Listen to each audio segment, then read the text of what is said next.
Jadi hendaknya suami istri, ya, siapapun dia ingat tujuan hidup yang sebenarnya. Laki-laki yang memperlakukan istrinya dengan mulia, bersabar menghadapi kekurangannya, Allah akan berikan anugerah yang tak terhingga. Dia akan mendapatkan kebahagiaannya sebelum masuk ke dalam surga. Istri juga yang bersikap mulia di hadapan suaminya, mengalah dari kekurangannya, dia merendah di hadapan suami, bukan suami akan menginjak diri, suami juga akan apa? Akan memuliakan dirinya.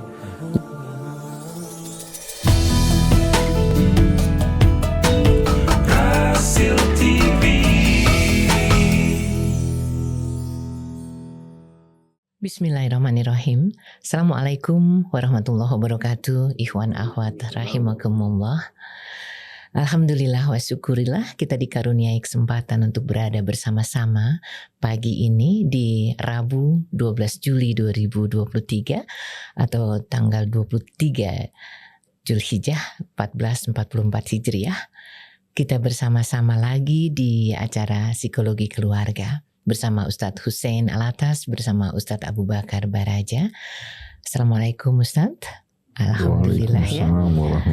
Oh ya, Mas Krisna mohon izin tidak bisa hadir karena ada sesuatu yang tidak bisa ditinggalkan. Sebelumnya Ustadz, kasus kita pagi ini tentang suami yang memaafkan istrinya yang zina.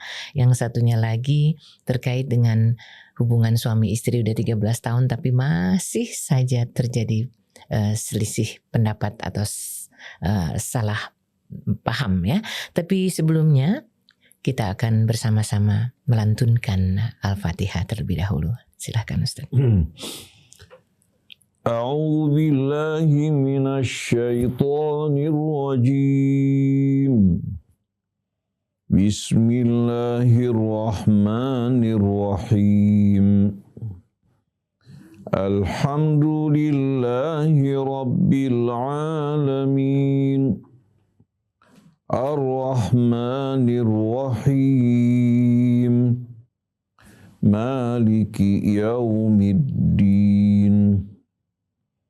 Iyyaka na'budu wa iyyaka nasta'in. Ihdinas siratal mustaqim. Siratal ladzina an'amta 'alaihim ghairil maghdubi 'alaihim waladdallin. Amin. Allahumma amin. Jadi ikhwan akhwat, kasus yang pertama Ustadz, maaf, ada suami yang mengetahui istrinya selingkuh. Istrinya ini orang kaya Ustadz. Mengetahui perselingkuhan ini, tetangga dan teman-teman yang juga tahu, heran kenapa suaminya memaafkan. Karena memaafkan inilah maka teman-teman dan tetangga banyak mengecam. Orang banyak juga mengecam. Suaminya dibilang orang bodoh. Yang jadi pertanyaan saya Ustadz, apakah suami yang memaafkan itu suatu kemuliaan atau kehinaan? Itu yang pertama Ustadz. Yang kedua, Ustadz Hussein dan Ustadz Abu Bakar, kami sudah berkeluarga kurang lebih 13 tahun. Selama perkawinan sampai sekarang seringnya salah paham terjadi. Setiap saya bicara dengan istri ada saja yang ditolak. Begitu juga kalau istri ngomong apapun itu, secara otomatis saya juga menolak. Saya ingin mengajak ke satu tempat, istri maunya ke tempat lain. Begitu juga kalau istri ingin sesuatu, ada juga alasan saya untuk tidak mengikutinya atau menundanya. Dan ini Ustadz sudah berlangsung lama. Memang komunikasi kurang baik dari bahasa dan tujuan, kadang tidak memikirkan lawan bicara. Tapi berkeluarga jalan terus, salah paham jalan terus. Saya sebagai suami capek Ustadz. Bisa jadi istri saya juga capek. Apa yang sebaiknya kami lakukan Ustadz? Terima kasih. Iya. A'udzu billahi minasy syaithanir rajim. Bismillahirrahmanirrahim. Alhamdulillahi rabbil alamin. Allahumma shalli ala Muhammadin wa ali Muhammad. Assalamu alayka ayyuhan nabiyyu wa rahmatullahi wa barakatuh. Wassalamu ala ahli baitika at-tayyibin wa sahabatika al-ghurril mayamin. Wassalamu alaina wa ala ibadillahis salihin. Wassalamu alaikum ayyuhal ikhwatul mu'minun wal akhwatul mu'minat wa rahmatullah wa barakatuh. Rabbana zidna ilman wa alhiqna bis salihin. Allahumma atina min indika rahmah wa 'allimna min ladunka ilman nafi'a wanfa'na bima 'allamtana.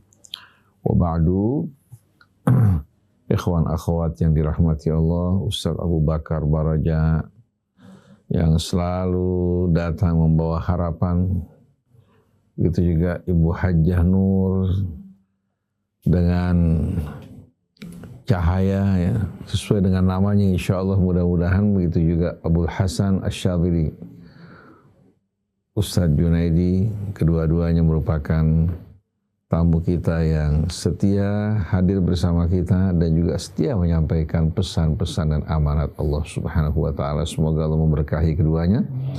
Atep, Anis, seluruh kerabat kerja di studio, seluruh keluarga besar Radio TV Silaturahim yang dirahmati Allah. Sebelum saya menjawab kasus yang pertama, saya bawakan sebuah cerita. Seorang wanita bersama suaminya membuka sebuah restoran. Di saat suaminya istirahat, istri yang menggantikan. Nah, pada saat tersebut datanglah cobaan. Seorang laki-laki, ya, mulai sering datang pada saat suami tidak ada, menggoda, merayu, mengucapkan kata-kata yang manis dan indah. Wanita ini masih lugu, akhirnya tergoda oleh bujuk rayu yang indah sampai terjadi perzinahan. Suami sama sekali tidak tahu. Sekali dia melakukan perbuatan tersebut, dia merasakan dunia terbalik. Dia merasakan betul-betul kehidupannya penuh kegelisahan, keresahan, ketakutan, dan penyesalan. Akhirnya si perempuan datang kepada suaminya. Dia ceritakan apa yang terjadi. Lalu dia serahkan kepada suaminya, apakah suaminya memberikan maaf. Itu merupakan harapan dan dia insya Allah tidak akan mengulangi lagi. Kalau seandainya suaminya mau menceraikan dia terima. Sudah punya anak pada saat tersebut. Jadi si suami bukan tahu dari orang lain, tapi tahu dari wanita ini. Suaminya datang bercerita kepada saya. Pada akhirnya suaminya berkenan untuk memberikan maaf. Untuk menyelamatkan rumah tangganya, dia tinggalkan tempat, dia berusaha pindah ke tempat lain. Ini juga pelajaran agar perempuan tidak sendirian melayani orang. Apalagi perempuan ini cukup cantik. Laki-laki yang datang tidak semuanya mempunyai mempunyai ketakwaan. Orang-orang yang sakit begitu melihat keindahan, tidak terdapat penjaga dan pelindungnya, akhirnya mulai mengucapkan kata-kata manis. Suami istri hidup selama puluhan tahun. Sudah dekat, sudah akrab.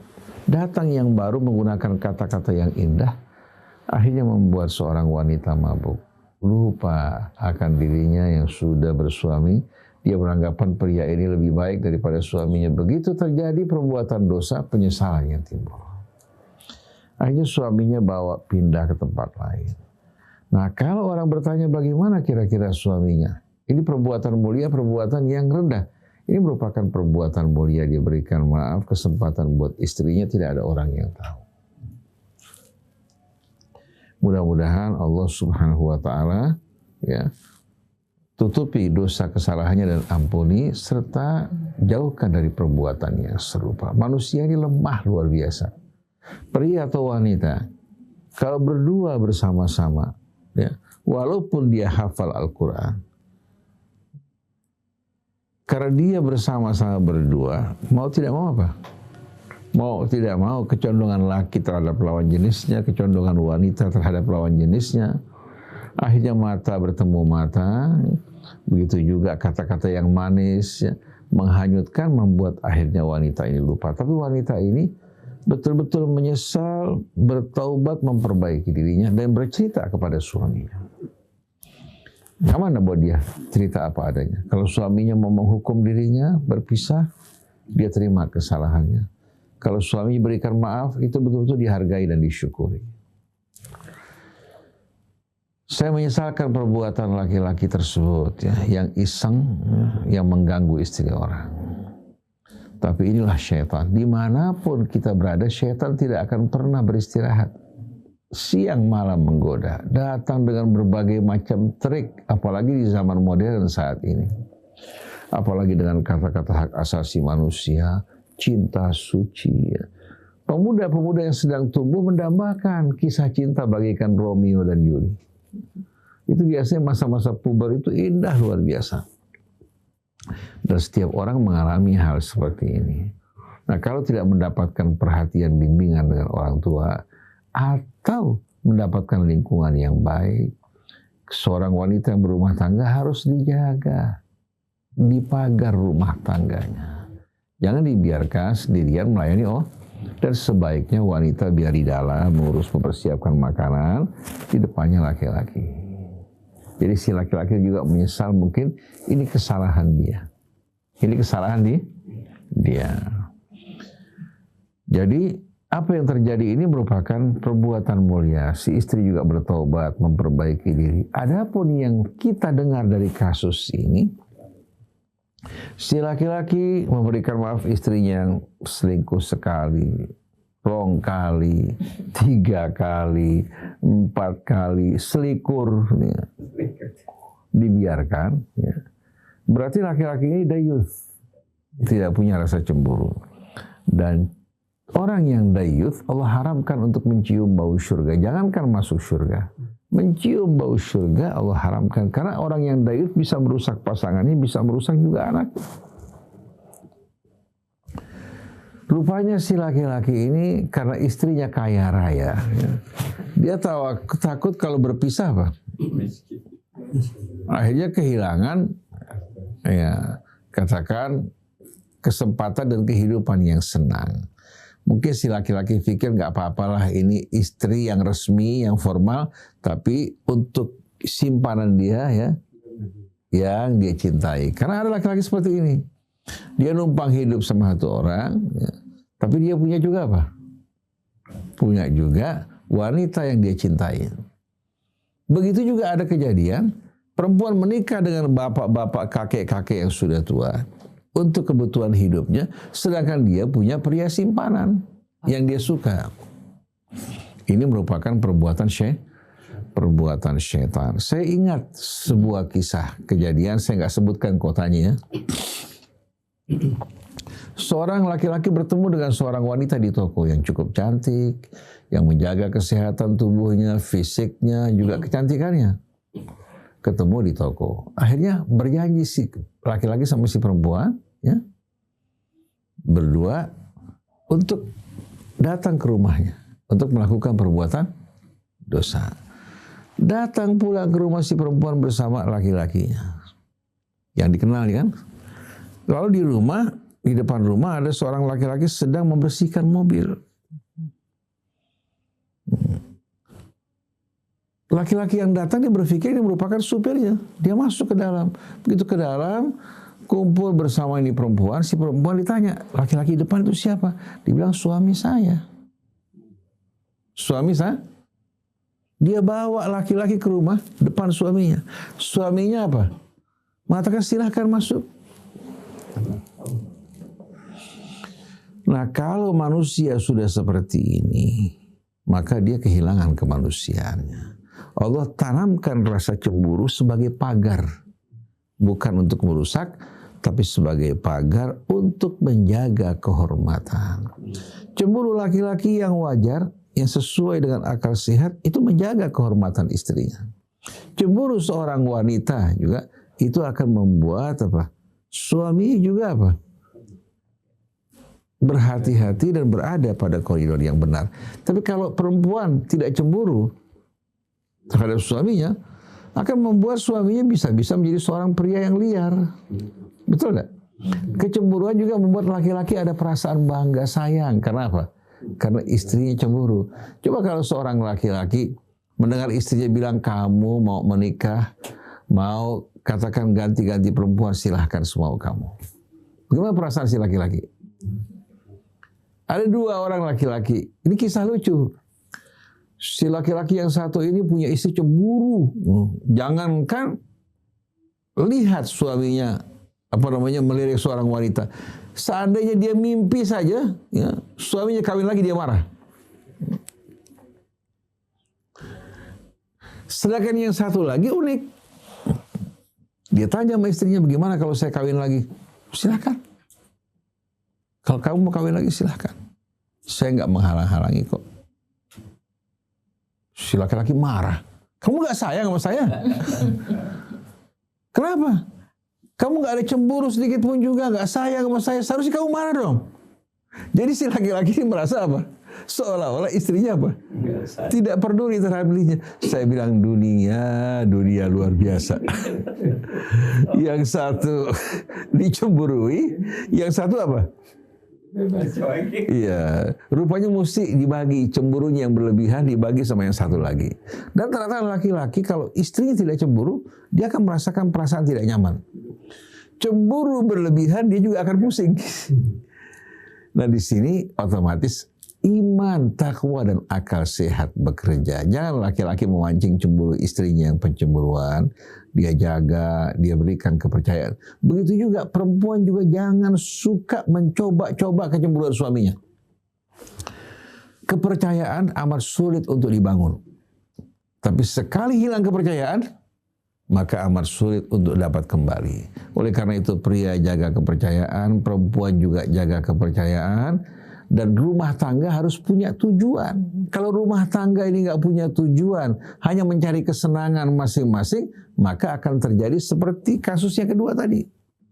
Tapi kalau suami tahu kehidupan rumah tangga ini amanat tanggung jawab, ya, dan dia hidup berpasangan ini untuk menjalankan amanat dan khilafah Allah.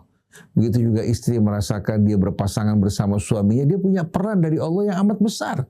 Sebagai istri, sebagai ibu, sebagai pembantu suami dalam perjuangannya. Nah pada saat tersebut, di saat suami menyadari perannya, ya, sebagai seorang bapak, sebagai seorang suami, kemudian juga bekerja sama bersama istrinya dengan penuh kesadaran mendidik anaknya dalam keridhaan Allah, mereka akan mengabaikan ego masing-masing. Tapi di saat mereka tidak punya tujuan hidup yang jelas, masing-masing bekerja, berpikir untuk egonya, pasti dong. Yang satu merasa pihak lain tidak menuruti dia, dibalas dengan sikap yang sama. Akhirnya komunikasi di antara keduanya tidak akan apa? Tidak akan harmoni.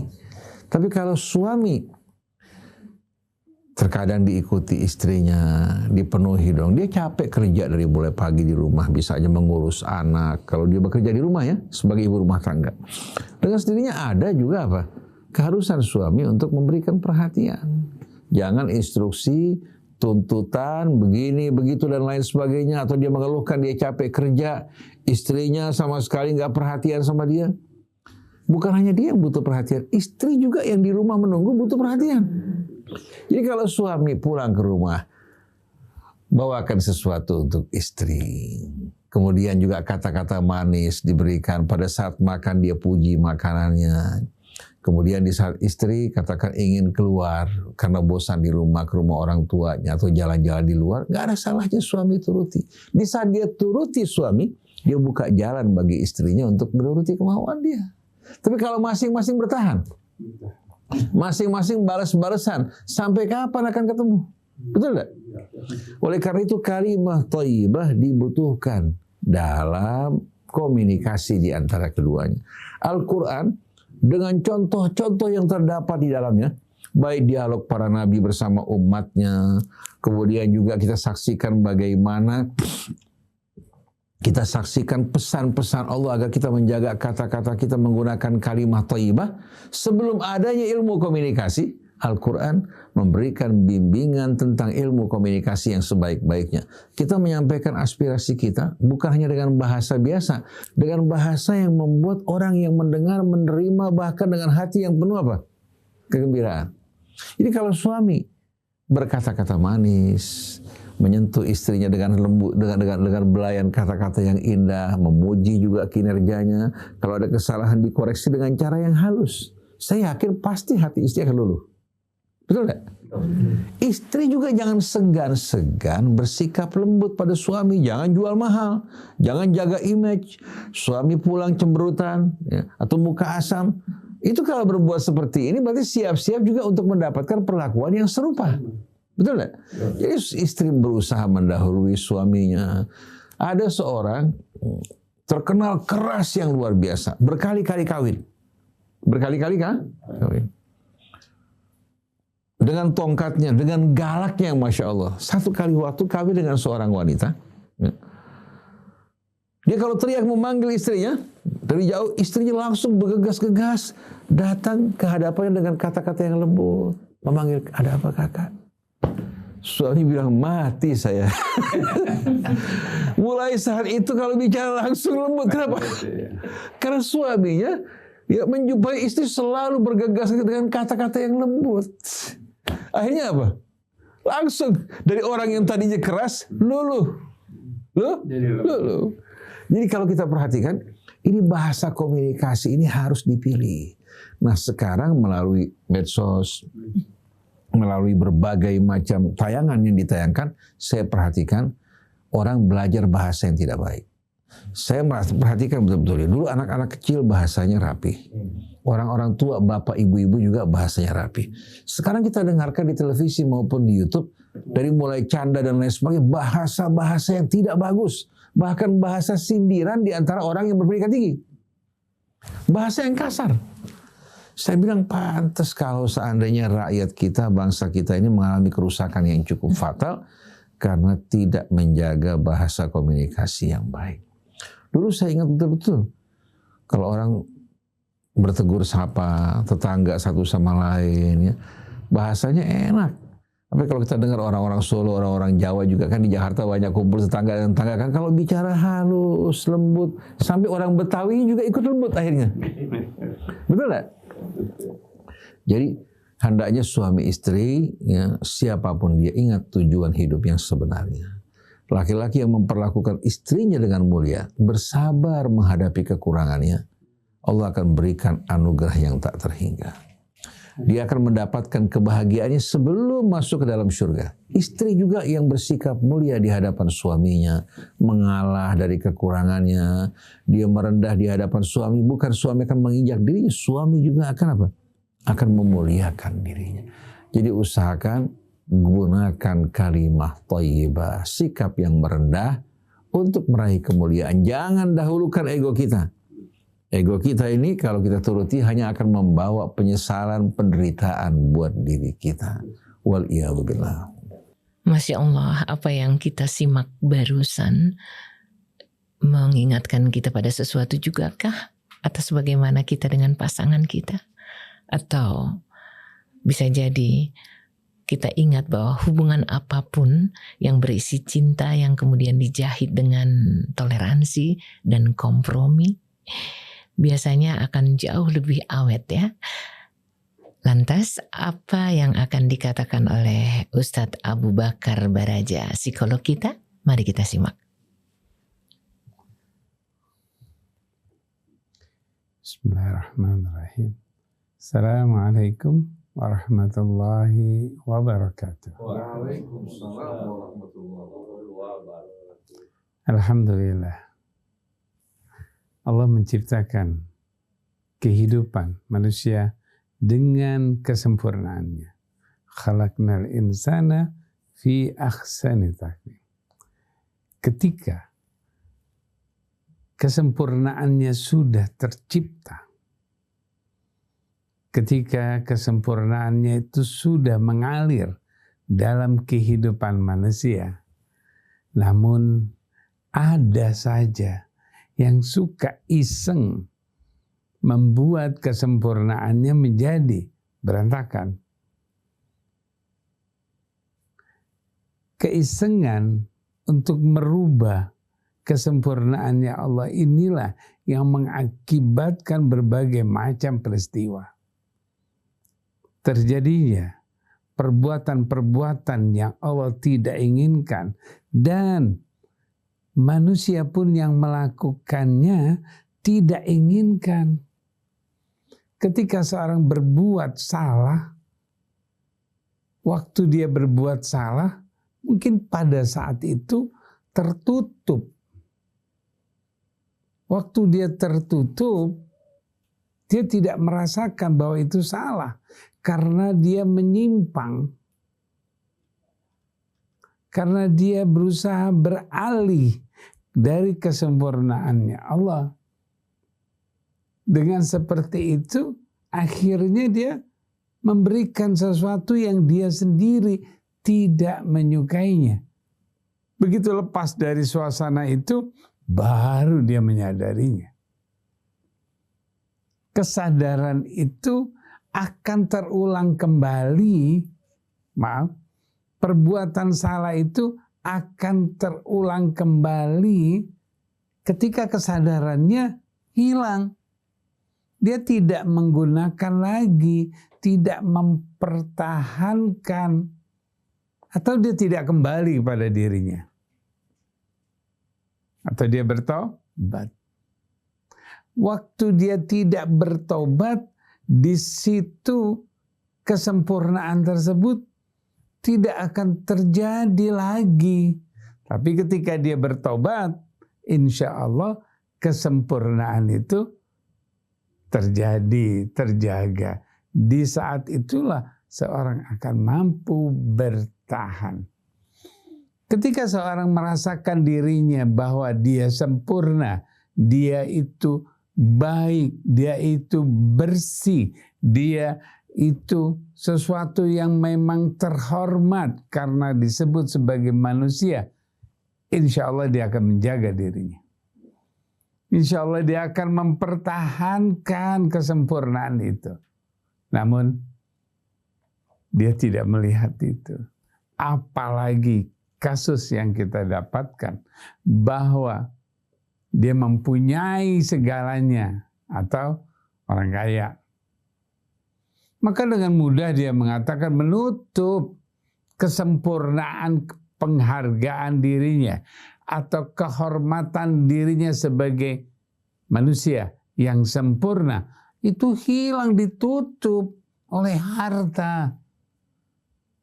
Kalau seorang sudah terbius oleh harta, maka harga dirinya, penghormatan dirinya, itu hilang. Yang menghormati hartanya, bukan dirinya. Seorang yang terlalu berpikir kepada harta, maka dia tidak pernah berpikir pada dirinya. Sehingga yang menghormati dirinya adalah harta, bukan dirinya. Oleh karena itu, bagaimana kita mampu memperhatikan diri kita. Lihat bahwa kita sempurna. Manusia mendapatkan penghormatan. Hormati diri kita yang Allah sudah sempurnakan.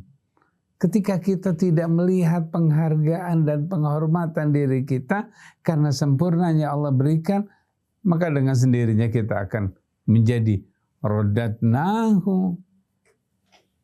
Kita akan terjadi. Bagaimana jadi seorang suami? Ini yang perlu diperhatikan. Ketika seorang suami seperti yang tadi sudah dijelaskan sama Ustaz Husin, ketika memberikan maaf apabila seorang istri yang kembali dan dia memberikan maaf, insya Allah kemuliaan. Kembali dalam artian bagaimana dia mampu mengembalikannya. Itu juga terjadi kepada seorang suami yang kadang dia melakukan perbuatan-perbuatan yang Allah tidak sukakan juga. Seorang istri harus tegas juga. Kalaupun dia kembali dan dia ingin bertobat, bisa diterima, maka kemuliaan itu akan muncul.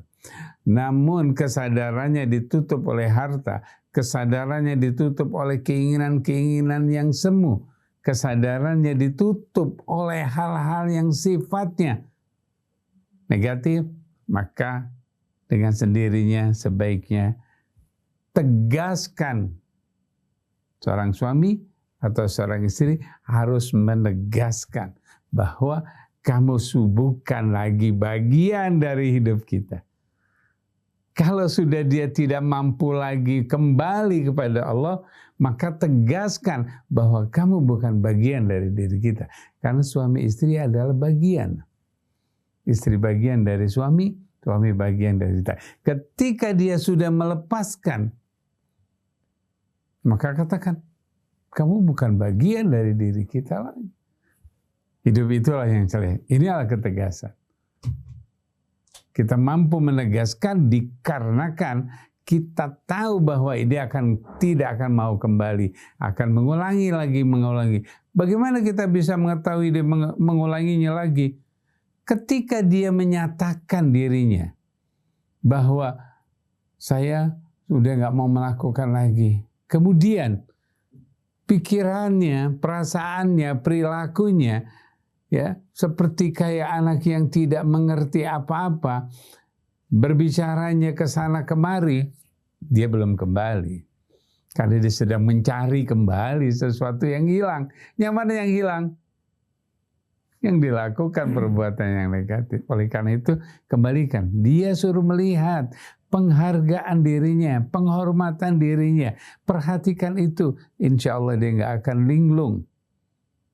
Orang yang berdosa, orang yang berbuat salah, orang yang melakukan sesuatu, ketika ketahuan, ketangkep basah, dia bilang minta maaf, dia bilang melakukan bahwa saya bertobat, saya mau ini. Kemudian setelah itu dia tidak terarah. Istilahnya dia, kalau bahasanya linglung, maka dengan artinya dia akan kembali lagi. Tapi kalau kemudian dia berbuat baik, dia melakukan perbuatan baik pada pasangannya, dia menghormati dirinya, dia jaga dirinya, insya Allah dia tidak akan kembali lagi. Itu yang paling baik. Nah, bagaimana dengan suaminya? Jelas, harta itulah yang bisa menutupi penghormatan diri. Hormat diri kita ini akan tertutup oleh harta yang memaksa pikiran kita nggak peduli lagi yang sebaiknya. Oleh karena itu, yuk kita jaga diri kita. Jaga diri kita. Jaga diri kita, dengan sendirinya kita akan terhindar dan kesempurnaan kita akan kembali pada diri kita. Bagaimana itu bisa terjadi? Apa yang membuat seorang istri menjadi menyeleweng, suami menyeleweng? Perhatikan, komunikasi kasus yang dua. Kasus yang kedua ini juga akan memberikan hal-hal yang tidak nyaman. Kita datang hadir bersama dengan suami, bersama dengan istri, perasaan kita tidak ada di situ. Karena ketika kita lagi mau bicara dengan suami, bayangan kita nanti juga ditolak. Mau bicara dengan istri, bayangan kita juga akan mengatakan apa? Nanti juga nggak diterima, nggak didengerin. Ketika sudah ada di dalam image kita, bayangan-bayangan kita, kalau kita bicara, nanti juga diabain, nanti juga bakalan dia nggak mau. Nanti dia bakalan gak mau, nanti dia bakalan. Itulah yang membuat ketika kita sampaikan apa yang kita inginkan, berbeda dengan apa yang kita inginkan. Apa yang kita katakan itu berbeda dengan apa yang kita inginkan. Sehingga suami sendiri bingung. Kamu sebenarnya mana yang mau? Kenapa? Karena dia punya keinginan ini takut ditolak, maka bicara yang lain. Atau dengan cara yang berbeda. Misalnya, ini mesti dimarahin nih. Istri yang kayak gini ngomong mesti dibentak. Waktu dibentak, istrinya melompat. Akhirnya dia tidak mengerti apa yang disampaikan. Ini mestinya disindir.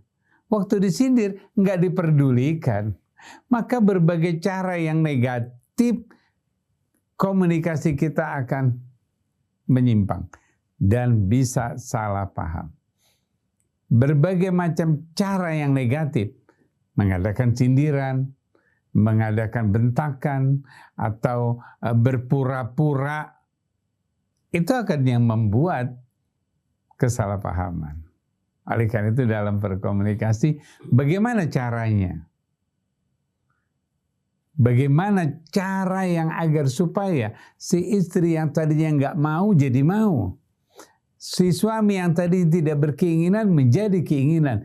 Itu menggunakan cara pertama, informasikan kebaikan sang suami atau sang istri.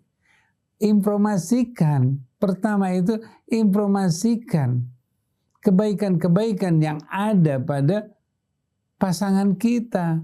Ketika kita memberikan informasi kebaikan kepada pasangan kita, maka si pasangan itu sudah bahagia, senang. Apapun yang kita inginkan, dia akan turutin. Informasikan dulu. Jangan langsung ngomong. Jangan langsung bilang seperti misalnya seorang suami bilang gini, nanti sore kita pergi ke pasar. Nanti sore kita pergi ke mall. Nanti sore. Sore udah ada janji. Si istri yang tadinya nggak ada janji, jadi punya janji. Bagaimana kita informasikan kebaikan? Kamu kelihatannya capek sekali. Senang. Yuk kita jalan-jalan. Senangnya. Atau rasanya kamu membutuhkan sesuatu. Informasikan. Perasaanmu lagi menyenangkan, perasaanmu lagi berbunga-bunga. Bagaimana kalau kita pergi makan di tempat ini? Langsung dia mau. Tapi kalau langsung, yuk kita makan sate di tempat ini. Jangan di situ, enakan yang di sini. Terjadilah perbedaan. Oleh karena itu, fokuskan pertama, berikan informasi kebaikan, kesenangan pasangan kita, baru kita berikan. Insya Allah salah paham kita akan hindar. Dan kemudian lihat situasinya, lihat keadaannya. Munculkan keinginan sang suami atau munculkan keinginan sang istri untuk kita bisa bersama-sama melakukannya. Punya keinginan yang sama. Artinya tujuan kita sama. Kalau kita punya keinginan sendiri, suami punya keinginan sendiri, istri punya keinginan sendiri, nggak ketemu. Tapi bagaimana keinginan suami disampaikan dulu kepada istri. Keinginan istri disampaikan dulu kepada suaminya. Kemudian baru mengambil satu putusan. Insya Allah tidak terjadi salah paham. Maka perhatikan lawan bicara kita sebelum kita paksakan keinginan kita. Bukan nyampaikan lagi. Kalau kita mau maksakan keinginan kita, perhatikan lawan bicara kita. Siap nggak dia menangkap? Sehingga tidak terjadi kesalahpahaman. Insya Allah. Kayaknya sederhana, mudah. Bisa jadi iya, tapi bisa jadi juga tidak. Ustaz Hussein, seberapa penting sih pujian terhadap pasangan kita? Karena banyak kalau sudah bertahun-tahun bersama, kayaknya sudah nggak lagi perlu pujian gitu. Saya merasa bahwa pujian ini kata-kata yang manis sampai akhir hayat. Harus betul-betul diberikan untuk pasangan kita. Karena apa? Karena walaupun kita semakin dekat dengan istri kita, apalagi sudah bertahun-tahun, ya, sebetulnya kecintaan di antara keduanya tidak redup. Cuma memang esolatornya mulai tipis, pemisahnya itu mulai tipis. Ya. Terkadang ya, semakin tua malah tersinggungnya lebih banyak, betul nggak? Sering koslet kan sudah ada yang lepas tuh kabel-kabelnya antara positif sama negatif kan. Nah kemudian juga ya kita perhatikan kakek umpamanya kalau istri terlalu sibuk ngurus cucu, ini cemburu. Ngurus istri cemburu.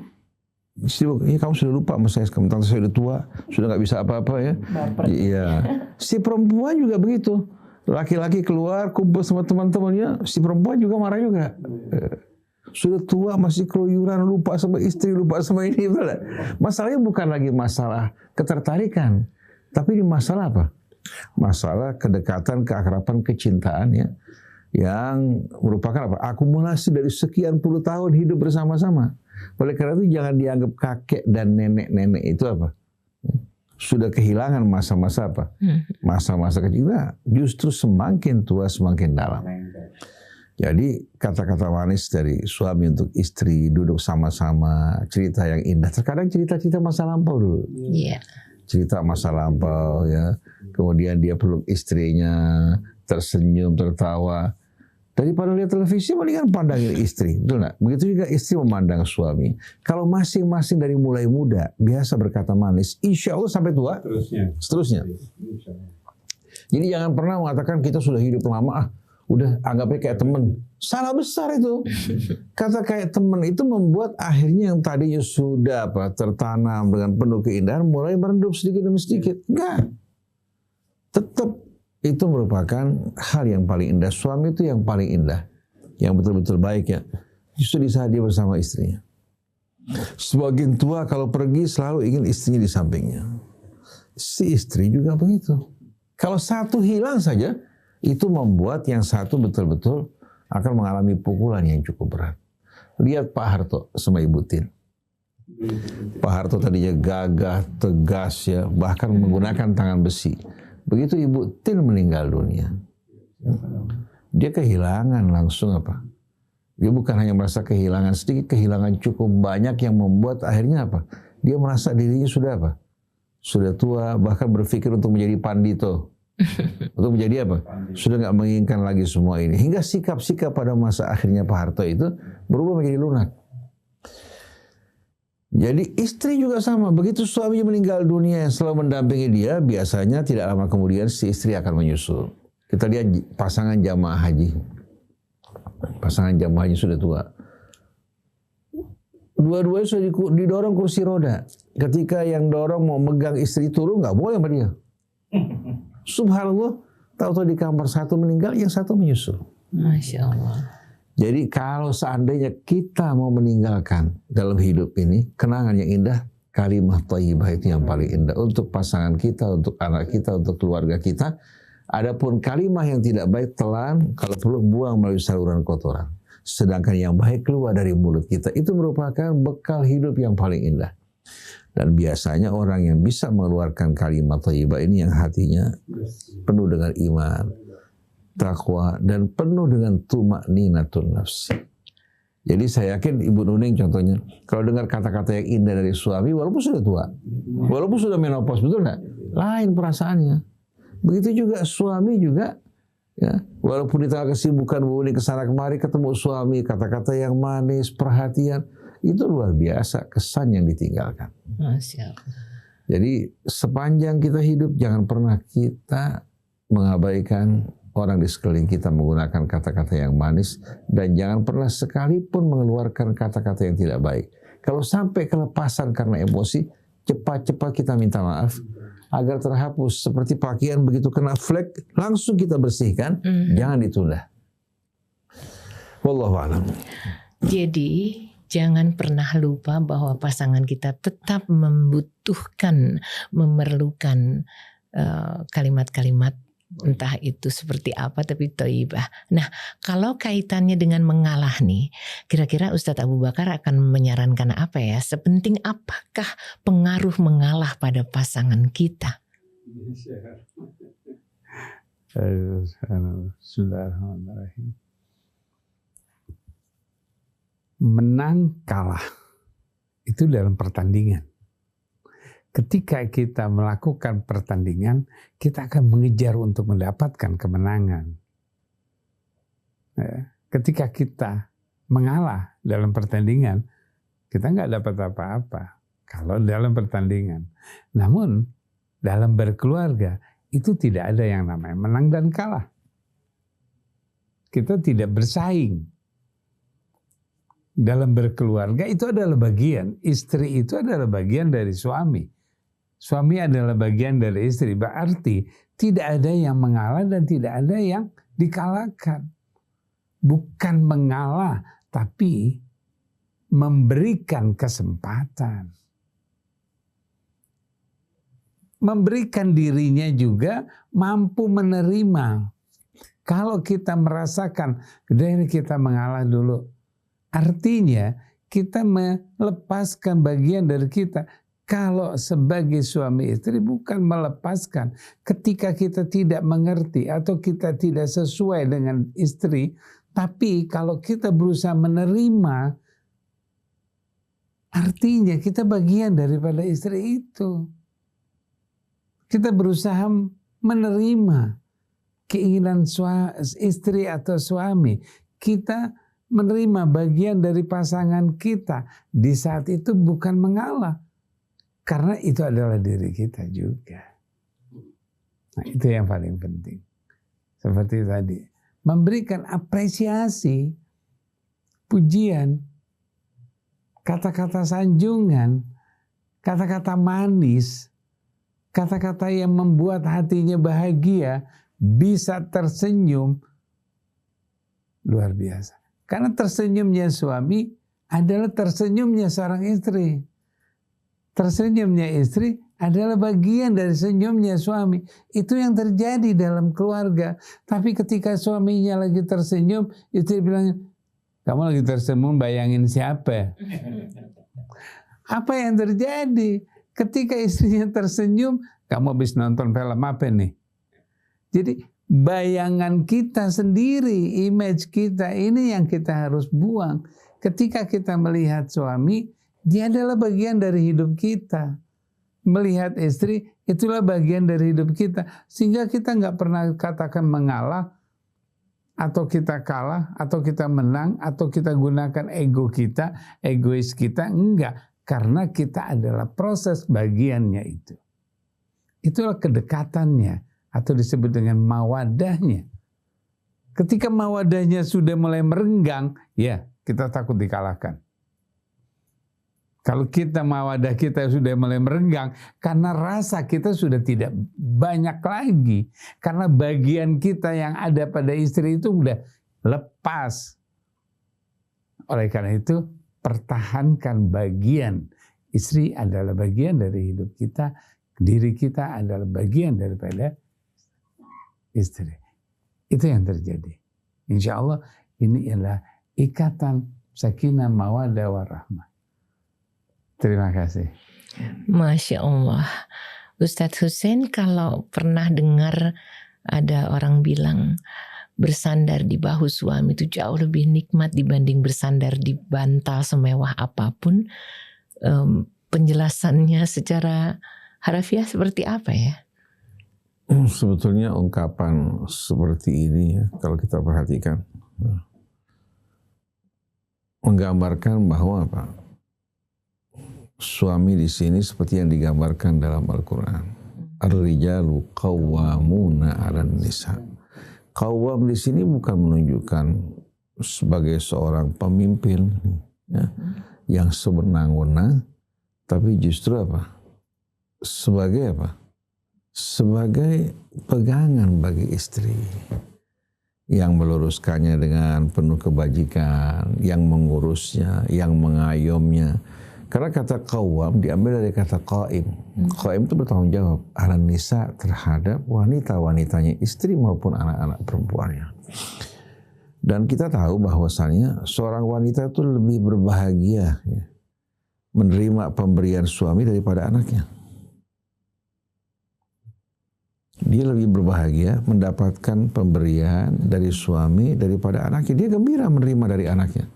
Tapi kalau dari suaminya, pasangannya yang memberikan dia, ya, yang mengayomi dia lain, itu merupakan kebahagiaan yang khusus buat dia. Anak merupakan buah-buahnya. Sedangkan suami apa? Yang menjadi pembuahnya. Sedangkan dia merupakan ladangnya. Kesan orang tua itu selalu ingin memberi untuk anak. Tapi di saat istri mendapatkan pemberian dari suami, ya, perhatian dari suami, itu merupakan sesuatu yang spesial. Betul-betul. Jadi suami ini sebetulnya dalam hidup ini ya, di samping sebagai pelengkap bagi seorang wanita, ya, sebagaimana sabda Nabi, an-nisa syaqaiqur rijal, wanita ini belahan dari jiwa laki-laki. Begitu juga laki-laki tidak akan dapat tenang, bahagia hidupnya dan tentram tanpa ada pasangan yang melengkapi diri. Dan ini bukan hanya kembali kepada kecantikan, keindahan, tubuh yang menggoda, tidak. Begitu seorang wanita menopause, laki-laki juga semakin tua ya. Asal laki-lakinya orang yang beriman, bertakwa, bukan orang yang suka liar ya. Yang liar ya, yang berpikir hanya untuk syahwatnya. Itu subhanallah, kebutuhan akan pasangan itu semakin kuat. Betul-betul. Kebutuhan akan pasangan, pergi bersama-sama. Dan ini nggak bisa digantikan dengan anak. Nggak bisa digantikan sama anak. Ketika Pak Harto mau digantikan dengan tutut, katakan, ya, untuk mendampingi, nggak bisa sama sekali. Walaupun Ibu Tin kan sudah tua. Bukan lagi wanita yang muda, cantik, jelita, tidak. Tapi justru kepergian Ibu Tin nggak bisa digantikan dengan siapapun juga. Walaupun Pak Harto menikah dengan yang muda, tidak akan bisa. Kenapa? Wanita yang mendampingi ibu dari anak-anaknya. Dia telah berinvestasi cukup banyak menanam ya, pada apa? Pada pasangannya ya, yang nggak mungkin bisa digantikan pada apa? Pada ladang yang baru. Dia sudah berladang di tempat tersebut dalam waktu yang lama. Dia memiliki kenangan-kenangan yang amat indah ya. Semuanya tidak akan mungkin dapat dihapuskan begitu saja. Oleh karena itu, perempuan di saat melihat suaminya yang kuat, menjadi pembelanya, menjadi pelindungnya, ya, dia baru merasakan arti suami di saat suaminya pergi jauh atau meninggal dunia. Pada saat suaminya pergi jauh, ya, terpisah daripadanya, atau suaminya meninggal dunia, di sana dia merasakan kehilangan. Kehilangan suami yang menjadi sandaran, yang peduli, yang perhatian. Katakan umpamanya dia meninggal digantikan sama anak-anaknya. Betul, hati terisi. Tapi kekosongan tidak akan dapat digantikan. Begitu juga seorang apa? Seorang, katakan umpamanya wanita. Bisa dia kehilangan suami. Kehilangan suami. Bercerai atau meninggal dunia. Tidak mungkin sama sekali, baik itu bapaknya, baik itu ibunya, atau saudara-saudaranya bisa menggantikan sama sekali peran suami. Nggak bisa.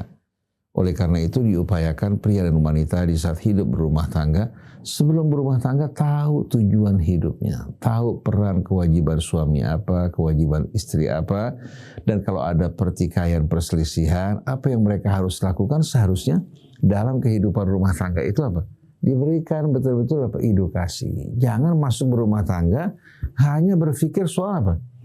Gaun yang akan dipakai nanti pada malam pacar, gaun yang akan dipakai pada saat nanti acara pernikahan, acara resepsi, kemudian berpikir soal makanannya, ucapan terima kasihnya, door prize, dan lain sebagainya. Ini semua nggak ada hubungannya sama perkawinan. Seandainya kawin di hadapan KUA tidak mengadakan peringatan perayaan, asal suami tahu kewajibannya, istri tahu kewajibannya apa? Ini enggak. Kita kan buat foto-foto, buat ini, buat itu, kenangan seumur hidup. Saya bilang ini ya sebetulnya tidak berhubungan dengan perkawinan kamu sama sekali. Walaupun kamu adakan acara yang besar-besaran, diabadikan dengan cara yang paling indah, kalau suami nggak tahu kewajibannya apa, ya, kamu juga nggak tahu tugas kamu sebagai istri apa, semuanya akan sia-sia. Akhirnya kawin, berpacaran bertahun-tahun, keluar biaya yang cukup besar, berumah tangga seminggu bar. Itu kejadian. Betul nggak, Om Ning? Jadi yang penting berikan edukasi buat anak laki-laki kita untuk menjadi pria yang tanggung jawab. Orang tua bangga kalau dia mengayomi istrinya dengan baik. Dia malu kalau sampai suaminya tidak menjadi pria yang baik. Bukan justru mengajar anak laki-laki untuk menguasai istrinya. Atau mengajarkan perempuan untuk menguasai suaminya. Ini namanya sikap yang mendua. Standar ganda dalam hidup ini. Kita doakan mudah-mudahan Mbak Nuning, kita betul-betul bisa menjalankan tugas sebagai laki-laki, menjadi seorang yang tanggung jawab, menjadi istri juga, tahu menempatkan dirinya, membantu suaminya dalam menjalankan tugasnya, peduli terhadap apa? terhadap suaminya, suami juga peduli terhadap. Ini yang didambakan dalam hidup ini. Dan insya Allah mudah-mudahan kita bisa menjadi contoh dalam kehidupan rumah tangga yang baik di tengah-tengah masyarakat. Wallahu a'lam. Itu menjadi kerinduan kita semua ya. Kalau masih ada waktu sekitar 3 menit, ada pertanyaan terkait dengan kalau tadi bersandar di bahu, kalau ini rindu suami menyeka air mata di pipi istrinya. Ini analogi apa ya Ustaz? Jadi di saat dengan sendirinya, pada saat dia melihat istrinya bersedih berduka, seharusnya dia bisa apa? Dia bisa betul-betul merasakan, contohnya dia kehilangan orang yang dicintai, atau katakan dia mengalami cobaan, suami juga ikut bersedih kan? Nah pada saat dia melihat istri seperti ini, sebetulnya di saat dia memberikan kata-kata nasihat yang baik, mengingatkan dirinya untuk bersabar, kembali kepada Allah, menerima sebagai cobaan, ini merupakan hal yang membantu istrinya untuk bisa bersabar, menerima, menghadapi cobaan. Dan saya kira juga bukan hanya istri, suami juga di saat menghadapi guncangan. Saya ketemu seorang laki-laki yang menghadapi guncangan yang cukup berat. Istri ini dengan penuh kepedulian, ya, bahkan dia telepon pada orang-orang yang bisa memberikan nasihat buat suaminya. Tolong bantu dong. Suami saya berikan nasihat yang baik agar dia bisa menerima dan sabar. Si istri betul-betul peduli terhadap suaminya. Suaminya melintasi cobaan yang berat dengan ringan karena istri peran yang cukup baik, ya, dan dia juga berhubungan dengan orang-orang yang bisa memberikan nasihat buat suaminya. Indah gak? Jadi kita kalau terlalu banyak melihat diri kita, petaka besar. Jangan terlalu banyak melihat diri kita, tapi perbanyak untuk peduli terhadap orang di sekeliling kita. Niscaya Allah akan melimpahkan rahmat yang tak terhingga buat kita semua.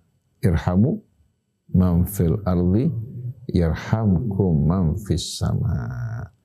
Subhanakallahumma wa bihamdik, asyhadu an la ilaha illa anta, astaghfiruka wa atubu ilaik. Alhamdulillah, betapa 1 jam yang kita lewati bersama di psikologi keluarga menjadi bekal bagaimana bersikap sebagai pasangan. Jangan lupa kalau ada yang ingin ditanyakan silahkan kirim WA ke 08 111 999 720. Minggu depan kasus yang Anda kirim akan kita bahas ya. Ustadz Hussein, Ustadz Abu Bakar, terima kasih sekali. Dan juga untuk ikhwan akhwat dimanapun psikologi keluarga bisa disimak, serta tamu-tamu kita, 2 sosok luar biasa yang selalu hadir.